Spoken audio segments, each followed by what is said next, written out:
A hi nkarhi mina ndzi tsala ku nature, please like, subscribe, hit the bell icon so that you are alerted if you make a new upload.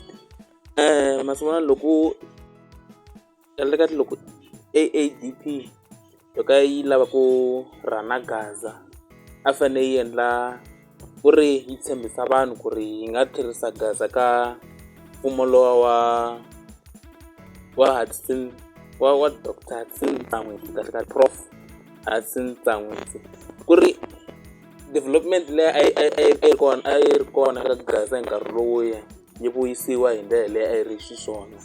Hi ku mi swi vona ku ri ka Gaza so a ku na college ya teaching, ku va na university kwala Giyani.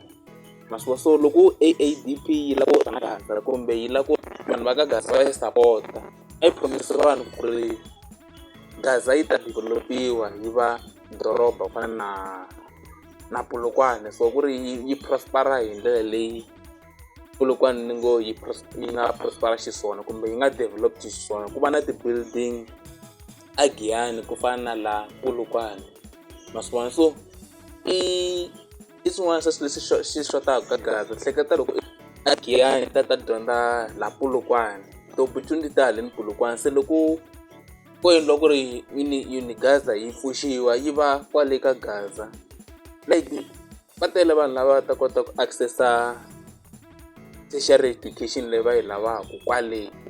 Se i leswi vonaka ku AADP loko yo zama ku ri yi tshembisa swona ku ri loko mo hi vhotela hi nga mi endlela swo fana na leswiwa, i swilo leswi swi lavekaka. University it is a must ka doroba lerikulu leri nga ra Giyani. So ivi then tanihiloko a ku ta vuyiseriwa that college ya mathicara a nga ha ta va na lack